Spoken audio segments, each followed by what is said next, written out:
concentrated in semi-skilled positions that perform routine, codifiable tasks that are more prone to administration. With this in mind, only 1/5 of all jobs around the world are held by women, while women hold only 29% of senior roles worldwide. Additionally, only 12% of all entrepreneurs worldwide are women, thus leaving significant room for improvement.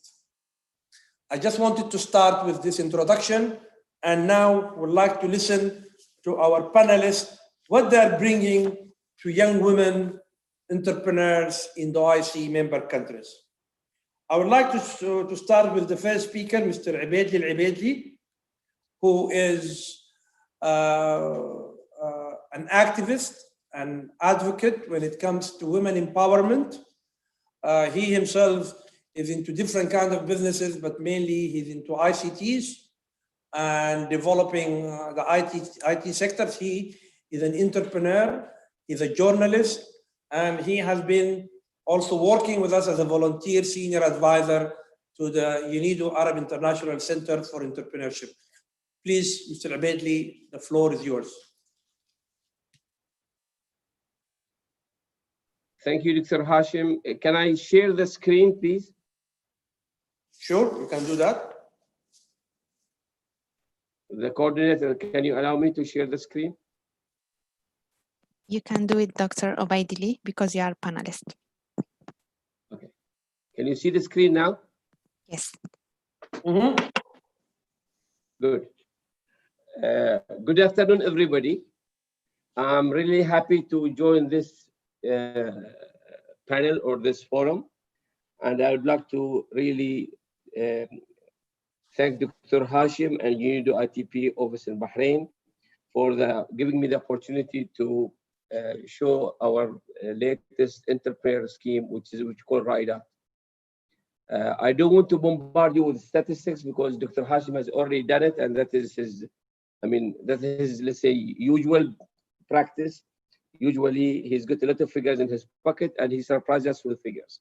The only thing I can add to his precious bouquet of figures is that, unfortunately, on the top of all what he said, women has really restriction when it comes to access to the finance, which means, again, one of their tools in their entrepreneur trip or journey, they will lack this opportunity, and there is unfair distribution when it comes to finance and access to finance. And I'm bombarded you with figures, which for the 5 minutes I'm allowed to, I will not go into that details.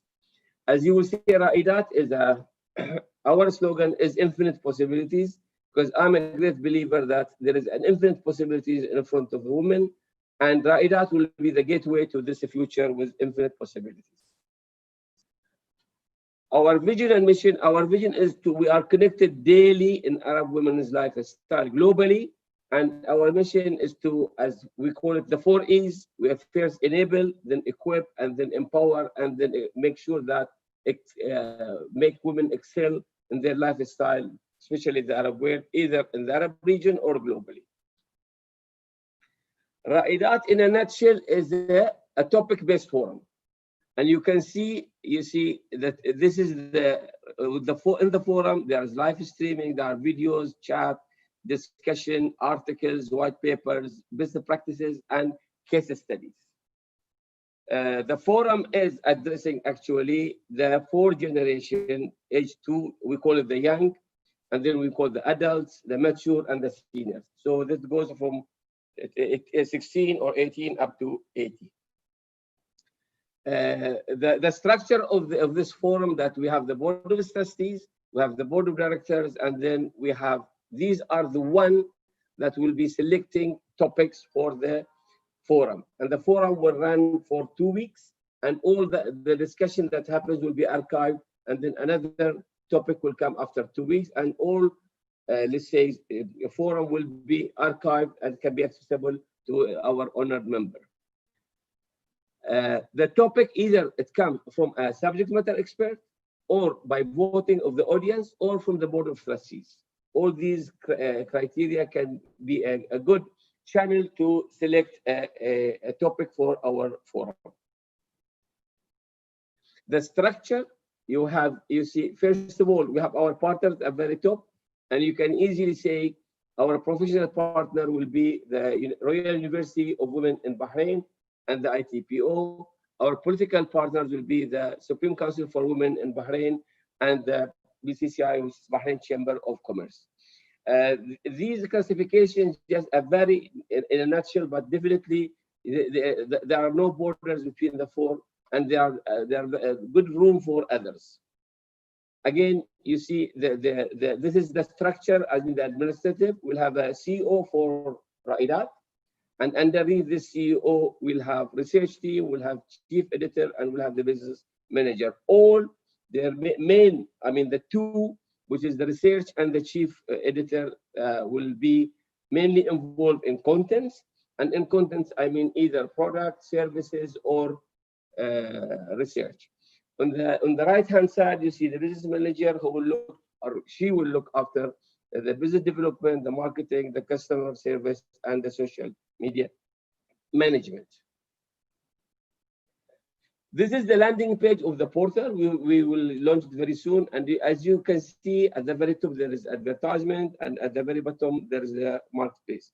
These will be two. The first part of the screen or of the landing page will be the topic-based forum. The bottom of this will be the marketplace. And the reason, though it looks that there is no relationship between the forum, which is intellectual practices, and the marketplace, which is business practices, we feel that at one point of time, women would like to exchange, let's say, product and services, and we feel that they need their own marketplace, where they can, let's say, exchange services, talents, skills, whatever. Now, on the left-hand side, we will always have this big square for the top topic spot. And top topic spot could be a promotion, could be anything. And on the right-hand side, you can see the different categories or channels of the forum. Underneath it, you will see this is the trending. And then underneath, this will be the 4 pillars or channels of the forum, which is education, business, travel, beauty, health, and volunteerism. Volunteerism will be a cornerstone in this forum. And at the very bottom, you can see our partners, which is, I mean, apart from the 4 I mentioned above, there's the WSA, which is World Summit Hours. Now, this forum will be global. The picture in the square or the rectangle in the middle, and then on the left-hand side, you can see all the countries. So every single country will have its own domestic forum, because we can feel, I mean, we feel that there are sometimes there are some domestic topics that is not related to the global interest, and this domestic will be different, not necessarily totally, but there is some kind of intersection, because there are some domestic affairs that is related to the international affair when it comes to women. And on the right-hand side, this is the profile where you register and become a member. Sorry, I'm going very quick because Dr. Hashim make it very clear I have only 5 minutes. So we are enabling, equipping, and empowering women. And as you see, Raidat, when we started with Bahrain, BH will be its own, let's say, quote unquote, national flavor. Then we will have a subscription, and this will be global. Any lady or anybody who's interested in women, let's say, development or growth can be a member, and there are 4 categories. First of all, there is the free and escalates, and every single, let's say, membership will have its own services allowed or practices. And then there is the marketplace, and the marketplace will be anything related, either run by women or related to women. Now, as we say, the content and the services, we call them SKU, which is, as you all know, the shelf kind unit. In every shop, in every marketplace, there is an SKU, either product or services. Now, these contents that we will offer as services or as research will consist of the following. As you see, the majority will come from Raidat partners. People like, or organization like UNIDO will be a very major supplier of content. And as I said, content could be videos, could be services, could be products, whatever. That's why I call it SKU. Anything that can, let's say, help or cooperate with women in their lifestyle or in their businesses will be considered as content, and it comes from the partners that we will partner with. On the left-hand side, this is the user-generated content. And then underneath it, there's a marketplace, and then at the very bottom, the subscription, because the subscribers also will contribute to the product and services. Our value proposition, we can, this forum can offer corporate social responsibilities, can generate income for its members, can access focus members communities to go globally or locally, income generation through secondary businesses, and this is very unique. The portal will not sell its services. We will encourage, we will offer our platform for free to any entrepreneur. And we will only take from the customer, it will be commission basis. So the main chunk of the income will go to the secondary business, who will be the entrepreneurs. And entrepreneurs will mainly focus on women. And we'll go to very access, we'll access that to very focused content, and we'll have a global or international standard as a benchmark for our services and products. As we speak today, we'll first launch the Bahrain branch of the forum, and then we'll go to UAE and then to KSA, and slowly we'll go globally. And we'll create, really, our objective is to create a self-sustaining business model driving the Arab women empowering movement. And thank you very much. I hope I covered everything. Thank you, Dr. Hashim. Floor is yours.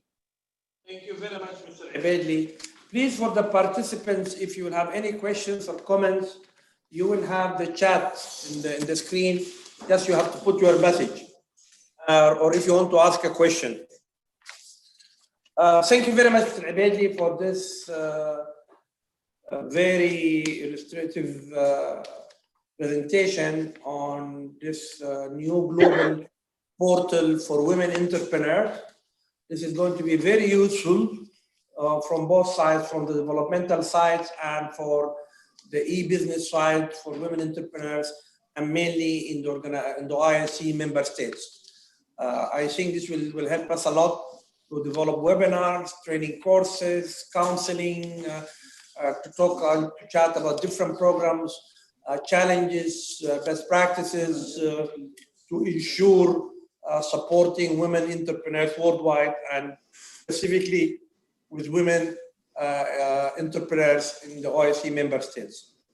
Now we would like to ask Mrs. Aliyah from the Islamic Chamber of Commerce, to provide her remarks. And of course, the Islamic Chamber had a long history in supporting the private sector and SMEs in the OIC member countries, but mainly in their different programs supporting women. I myself have worked for a long time with the Islamic Chamber in Karachi in different programs, but mainly in programs related to women and women empowerment. Actually, 7 years back, we have hosted here in Bahrain with the Bahrain Chamber of Commerce, the business women and entrepreneurs forum for the Islamic Chamber here in Bahrain. But today, coming back and working forceful with the Islamic Chamber, and we have also a new and fresh working Mrs. Aliyah, which she's been talking to her, had several webinars with her, talking about the family bank in Sudan and how it could be replicated in the OIC member states, which is now working quite fine. And actually the start is going to be in the G5 Sahel, Burkina Faso, Mali, Chad, and Mauritania. So, Mrs. Aliyah, the floor is yours, please. Thank you so much, Mr. Hashim. First of all, I'd like to thank the team at ITYF for inviting us to be part of this important workshop. So I'd like to start, I mean, that was a fabulous introduction to the work of ICCIA. I'd like to relate my personal experience at this point in time, which is that, so I come from privilege, right? I come from privilege because I had the privilege of having parents who strongly believed that as a girl, as a woman, I could be whatsoever I wanted to be, whomsoever I chose to be. They ingrained that in me, starting from as long as I can remember. And I also think that my mother served as a role model in terms of the fact that she worked throughout and the subtle art of balancing between home and work life. When I finished my education, I was lucky enough to work with organizations where I was treated as an equal and not on a basis of gender. And in fact, my first business was, my investors were the people that I worked with. So this really what my learning over the last 25 odd years of working has been, that while access to finance is definitely very important and we must all play our part in making sure that that is done, we also must keep in mind the fact that social capital is a very important part for particularly women, because we wear multiple hats, and in those hats there is a lot of unpaid care for our children as well as the elderly in the families. We come from a background where culturally we live in joint families. So keeping all that in mind, it becomes extremely difficult for women, number one, to believe that they can do what they would like to do, their career aspirations, to follow their ambitions. They need a very strong support from the institutions like their home, the families they get married into, the organizations that they work with, and particularly organizations like ICCIA has really sort of, helped women come together to network, to engage with, women outside of their countries, learn how they are working and dealing with the challenges, give the emotional support that's needed. So I really think that the developing further the social capital is the way that women can really sort of fly and be whatever they want to be. Thank you.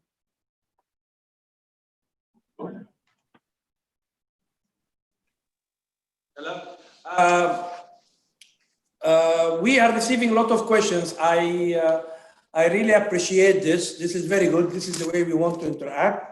Thank you very much, Salah Jafar, for your intervention. And I confirm always the readiness of the Islamic Chamber to be part of this. And I hope, of course, I'm sure that whatever we'll bring and we'll develop with ICYF, you will be part of it, inshallah, to support women entrepreneurs on OIC member states. I would like now to have our last speaker, and then we will have these questions. We are having a lot of questions is coming, which is good. Now I would like to ask Dr. Sim Tintin, the senior researcher of TESRIC, to have the floor.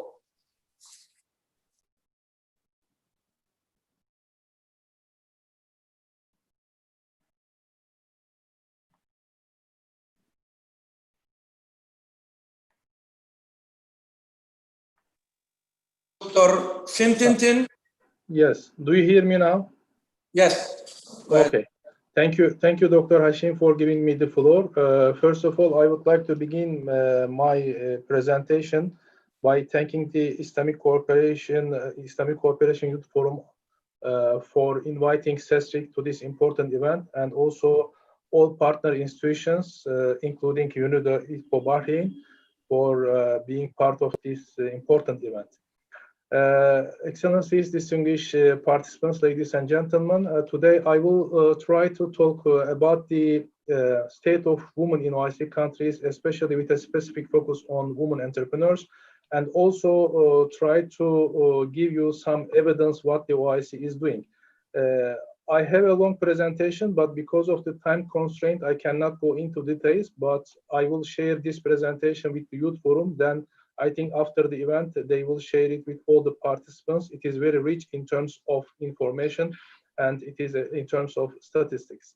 So if you look at the state of women in OIC countries, I think sometimes it is good to look at some pictures, because sometimes pictures can tell much more than the statistical figures. And if you look at these two pictures, one of them is from Uganda, the second one is from Brunei. So these women are both living in OIC countries, but the level of development is quite different, and the challenges that they face are quite different. So one of the group of women is trying to bring water to their villages by walking about 20 kilometers per day. The other woman is commanding the most developed aircraft in the world, and they're, bringing from people from one part of the world to the other part of the world.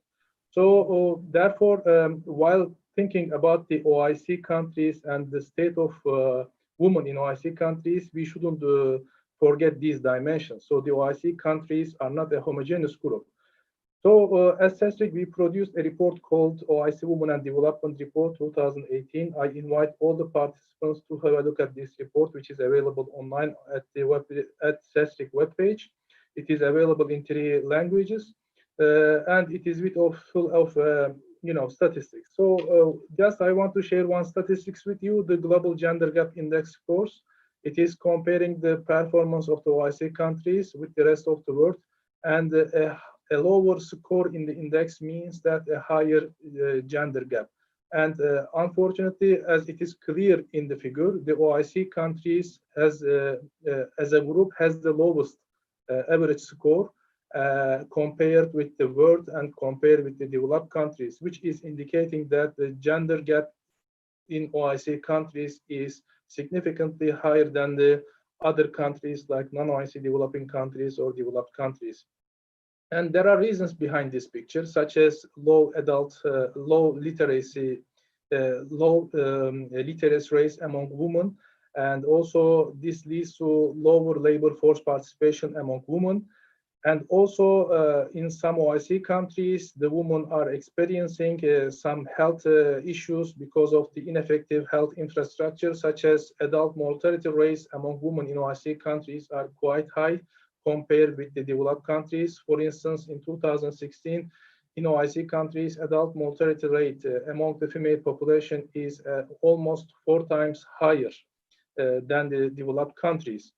And also, we see that in OIC countries, women are not always part of the decision-making process. For instance, if you look at the proportion of women in OIC countries in ministerial level positions, only 13% of the ministerial level positions were held by women in OIC countries. But if you look at, for instance, the developed countries, it is almost 28%. So it is almost 2 times higher than the average of the OIC countries. So if you look at the women entrepreneurship environment in OIC countries, we see that there are some structural barriers and also some legal barriers. For instance, only in 22 OIC countries, the law prohibits discrimination by creditors on the basis of gender in access to credit.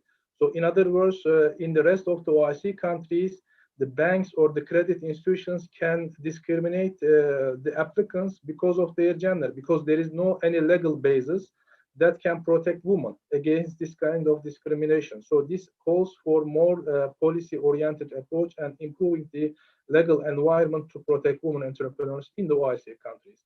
Also, if you look at the OIC countries, for instance, the procedures required to start a business. And if you compare men and women entrepreneurs, for instance, in OIC countries, the women entrepreneurs are in a disadvantaged position because they need to deal with more procedures. For instance, in OIC countries, women has to finalize about 7.4 procedures, whereas the man entrepreneur need to only finish only 7 procedures. So in short, what does this figure tell is that women entrepreneurs in OIC countries need to devote more energy in order to start her business, and also need to devote more time, and as a result, she has to invest more. Consequently, the women entrepreneurship environment in OIC countries is challenging, and our report is summarizing them in under six headings, including low human capital development to cultural and structural barriers. And you can find all these details, explanations in the report.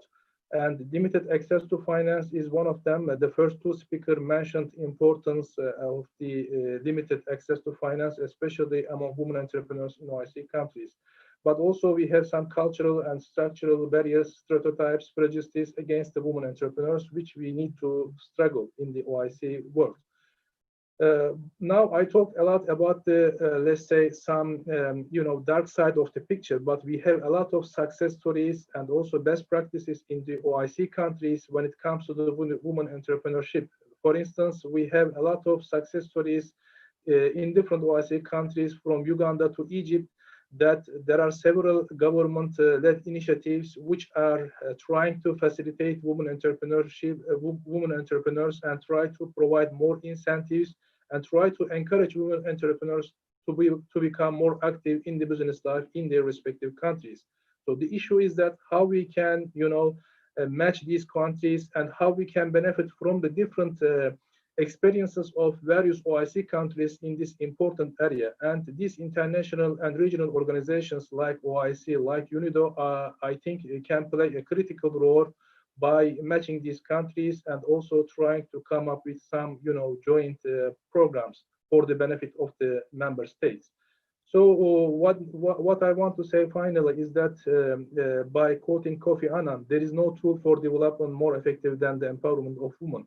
So it is not possible for the OIC member states to achieve sustainable development goals without addressing the gender inequality issue. And the OIC has already started addressing this issue by including this topic into the OIC 10-year program of action and by organizing 7 ministerial sessions on this important topic.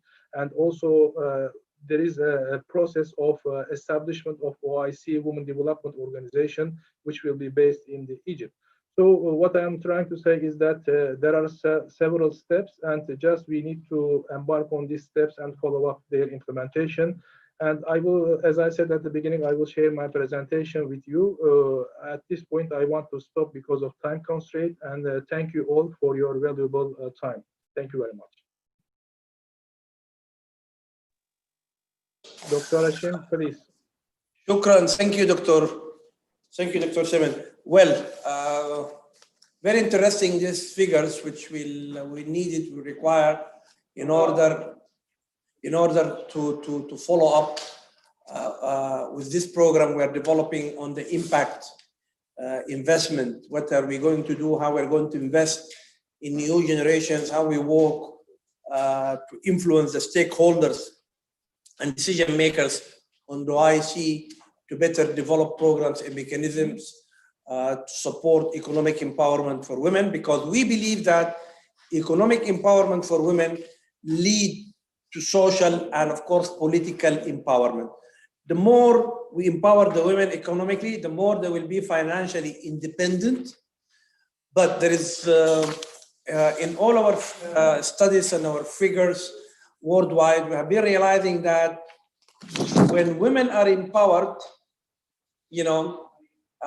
automatically they empower their families. It's not the case when it comes to male entrepreneurs. Women always invest in their families, so they will improve the quality of health, they will improve the quality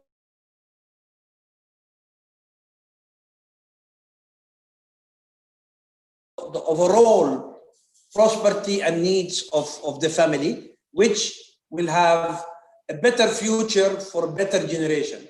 This is what we have been realizing, when we empower women, that they come back and invest in the family. And then, of course, they invest in the community. And the family is not only sometimes, for example, the father or the mother or the husband or the kids. No, it goes also to the aunts, to the uncles, to the niece, to the nephews, and so on. So getting these figures is very important, working with these figures to ensure that we have to look into in a 5 years or in a 10 years time span, how this has impacted our economies and our societies. Well, let us, I would like to have this session interactive, so let us go to the questions and comments quickly. We have several questions which is coming. Well, I have a question for Mr. Abedli. How can we connect in Riyadh? This is a question from a women entrepreneur. They're asking how they can connect to Riyadh.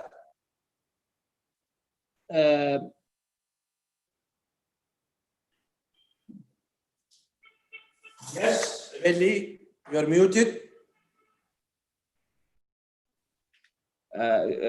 You mean to contact Raidat? Do they want to establish, let's say, a local Raidat, or just to be a member? I mean, what are the kind of contact they are looking for? The question came, how can, well, you can answer both. How can we connect with Raidat? So give the two questions, the two answers, sorry. Through ITPO Bahrain. No, but they're saying how they can connect. I'll write my email on my contact details on the question and answer. Yeah, that's important. But also, for me, I think when Raidat, it will be launched, I think by next month, there is going to be all information on how they can register, how they can get all the services of Raidat. Is going to be on online portal. So it means there's going to be a link and everyone can enter into this link, and there's going to be information how you register, what is the services will be provided, want to get support from Raidat. Absolutely. The second question is when it will be online? First launch, I mean, for prototyping and the proof concept will be October, but the final will be December. And the third question, is it open also to Asian countries? Yes, membership is open to Asian countries. Global, I mean, any women or any women-related activities, I mean, activists can join. Well, there is a question. Thank you, Abedli. Well, so next month is going to be launched online. Within the launching, you will have the website, and of course, you can get any inquiries if you want through the ICYF. You are partner with us into that, but then you will be directly linked to this online portal Riyadh. It is a global portal for Asia, Africa, the MENA region, Latin America, Europe, and North America. Any entrepreneur worldwide, but women from the IC will have a good privilege that they will be part of that program, because now is the first time that this has been presented to audience, and you are the first to learn that's going to be launched next month. So now the question is to CISRIC and the Islamic Chamber. Some of the audience, they say they would like to hear the best practices and projects adopted by institutions like CISRIC and the Islamic Chamber to empower women. If you have just some examples you would like to highlight, CISRIC, and this question comes from the audience and from the Islamic Chamber.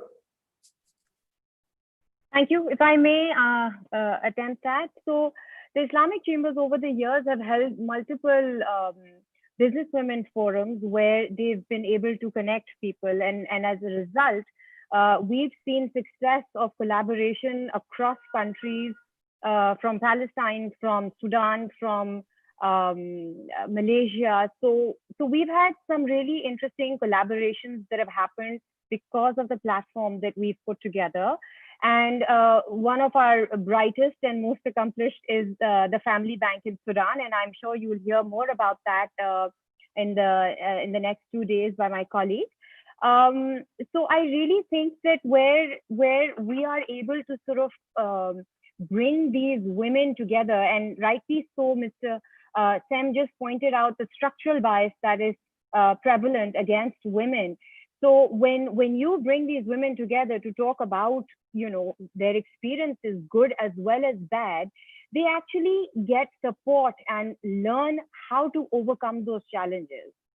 So that's, I think, the most important thing that ICCI has done. And now going forward, as you mentioned, Dr. Hashim, that we're working on developing more sustainable projects where, we bring in the financial inclusion aside from just the capacity building initiatives that we were taking so far, so that we are able to not just sort of connect with the business women who may come from affluent family backgrounds or educated backgrounds, but also to serve the underprivileged who don't have access to these platforms that we're hosting as at the moment.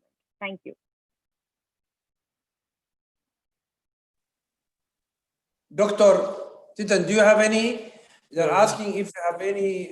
Yes, any. I mean, yeah, we have several examples, but just because of the time constraint, I couldn't go into details.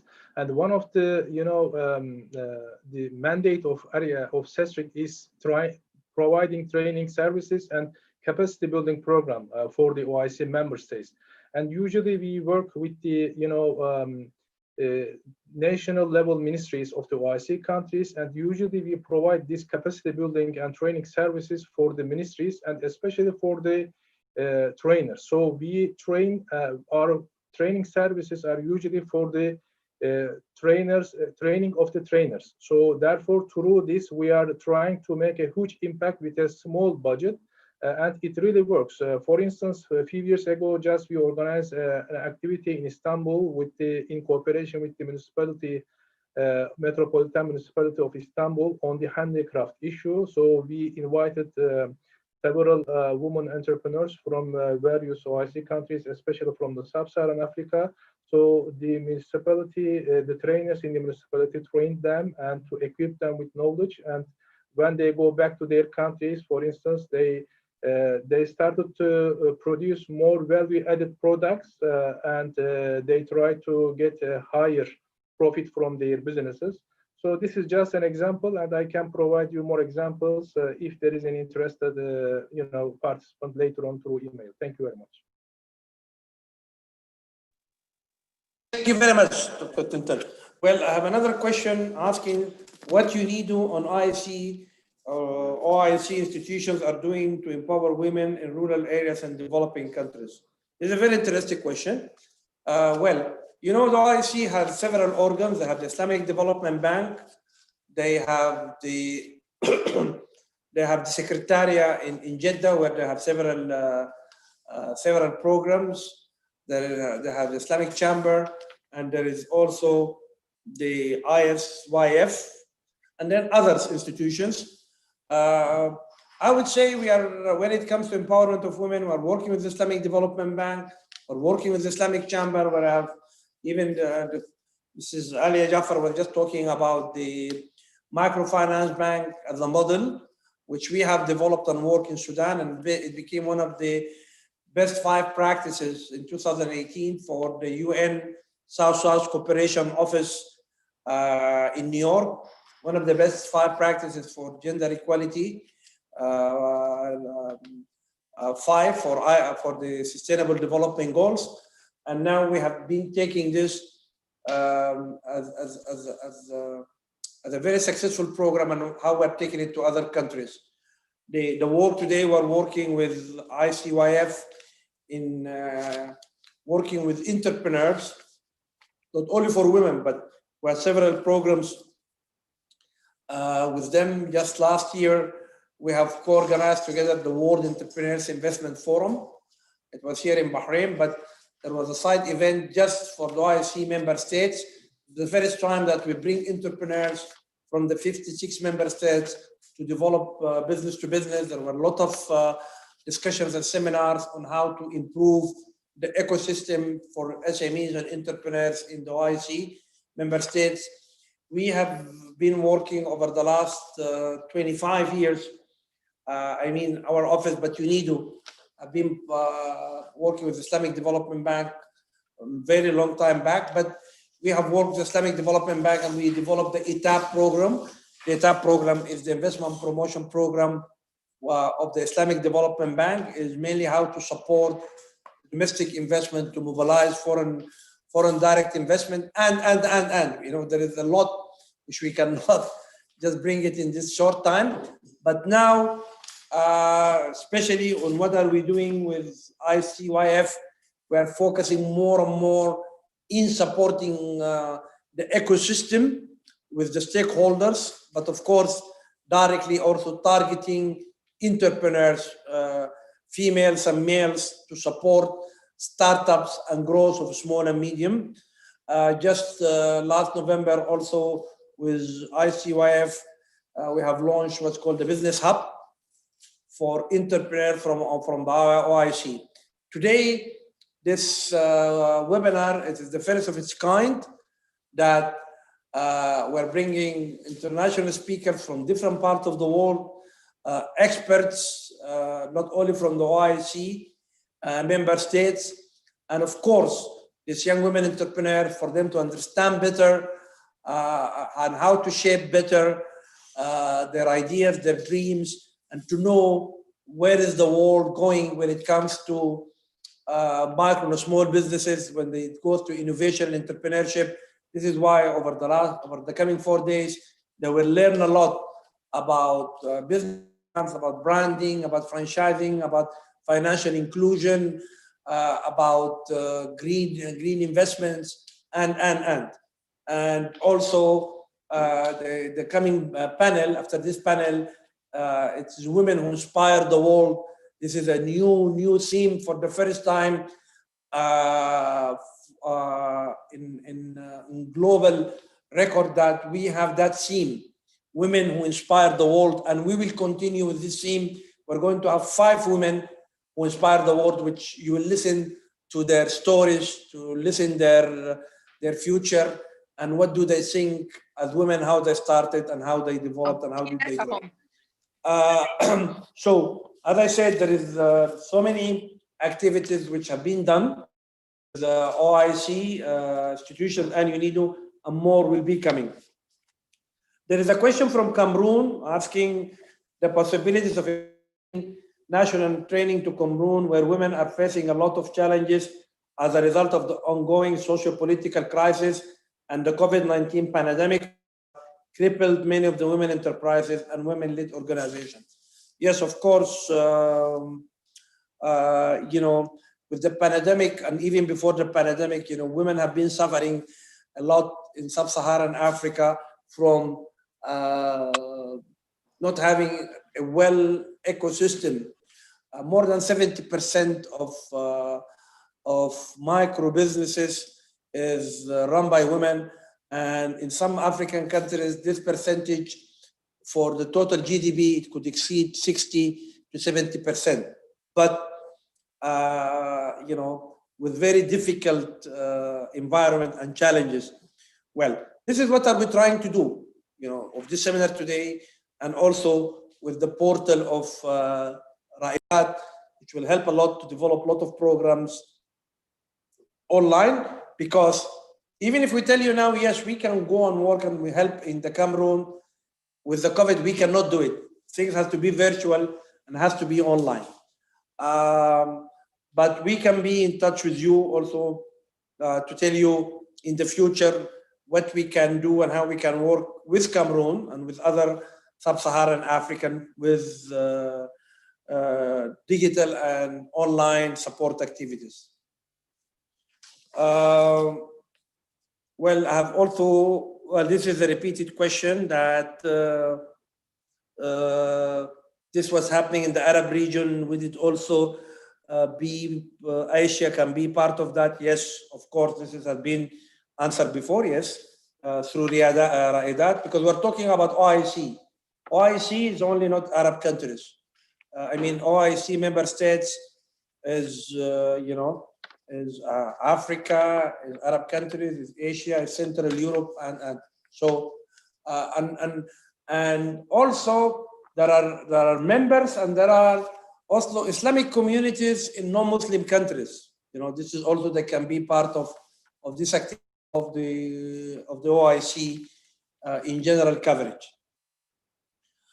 I have a question. How can we make a positive impact to achieve sustainable development in the future during difficult situations? I don't know. This question is for all the panelists. I will read it again. How can we make a positive impact to achieve sustainable development in the future during difficult situations like now? Any of the panelists would like to answer this question, or is it clear? I can say a few words if you allow me, Dr. Hashim. Sure, go ahead. Every crisis is including some kind of opportunities, especially from the entrepreneurial activity perspective. Every crisis is full of opportunities. Just I want to give you the example of Zoom, for instance. Just because of this pandemic, the value of the Zoom company has increased significantly. Of course, this is an extreme example especially for small size entrepreneurs, but what I am trying to emphasize is that there is always some opportunities which is sometimes inherited in the middle of the crisis and the crisis situations. So therefore, especially in order to achieve development in the least developed countries context, I think the entrepreneurs should look at these type of opportunities, what can be done differently in the times of crisis. And of course, they need to exchange their views with their stakeholders and what are the needs of the people around their surrounding area in the time of crisis. For instance, because of the containment measures, people are not allowed to go outside. So therefore, sometimes online shopping activities are becoming very much popular. So maybe you can start a small business which are providing, these online shopping facilities in their small cities, for instance. So this is what I'm trying to say. Thank you very much. Can I answer this question, Dr. Hashim? Yes, go ahead. Thank you very much. I think I'm always thinking positive. I'm very optimistic, and I think when it comes to catastrophe, disasters, or pandemic like we are facing now, it is just a sign of test of God. How can man or mankind can really be patient enough, optimistic enough in order to continue life? And mankind prove that he or she is always capable of handling crisis as much as handling prosperity. I think if we think positive, believe in God, stick to our virtues, be ethical, I think we can overcome any obstacles or disaster that we can face. I'm a great believer that women during crisis be more fruitful, more passionate than men. Males are always better, female are always better.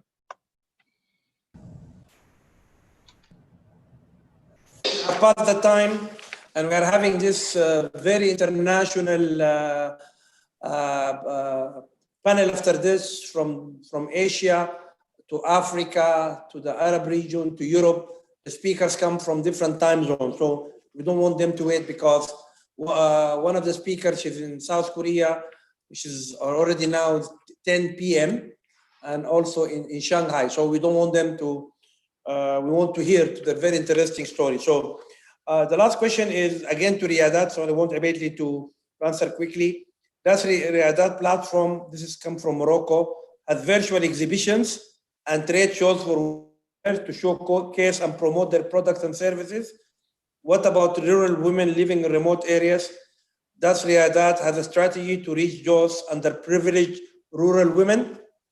So do you have an exhibition where women can showcase their products, and are you going to reach women in the rural areas immediately? Yes, actually we are in contact with a Singaporean company which is exhibiting what they call virtual exhibitions and forums. And this will allow let's say, ladies at the very not developed area to participate. Now the problem that we are trying to reach some of the telecommunications company which will give some kind of attention to these places. But definitely, I mean, when we talk about development, when we talk about women in employment, definitely women in the rural area is at the top of our priorities.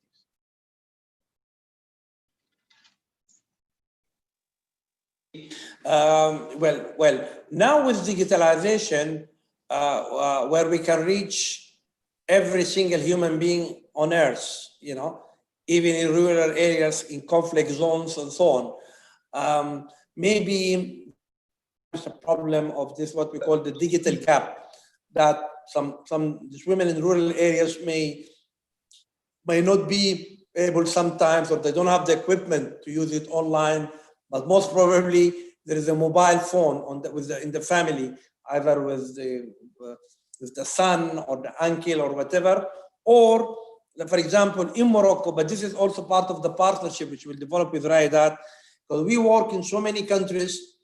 For example, in Morocco, we work with the Solidarity Fund. Okay, and our foundation here, مؤسسة التضامن, which is part of King Mohammed Al Khamis Foundation, which is run by His Majesty the King Mohammed Al Sadis himself, where mainly it started working in rural areas, and bringing products from rural areas through corporates and through management of these centers to bring it to the cities. So already there is a very homogeneous program there, where what we will do, on the exhibition show of Raidat, which will give a more and a bigger market setup. So I believe that Raidat is going to have a big impact for really women working in these rural areas, working in developing product or services, but it was always very difficult for them to reach the markets. I mean, the bigger markets. They could be doing a very good product in different kind of food products. You name it, honey, you name it, pickles, you name it, sweets, carpets, textile, cottage industry, but always there was a problem to reach the market. With Raidat, like an open online exhibition, if they cannot do it directly, it could be through cooperative or through centers which are working in the rural areas, and there is a lot of this. And there are a lot of NGOs in the rural areas always helping this kind of women. Well, I would like to stop here because, as I said, we're having a very interesting also coming session for women who inspire the world. Thank you very much for all the panelists. And we still have another session for ending the day. So we will have 5 minutes break and then we will come back. Thank you very much. Thank you. Thank you so much.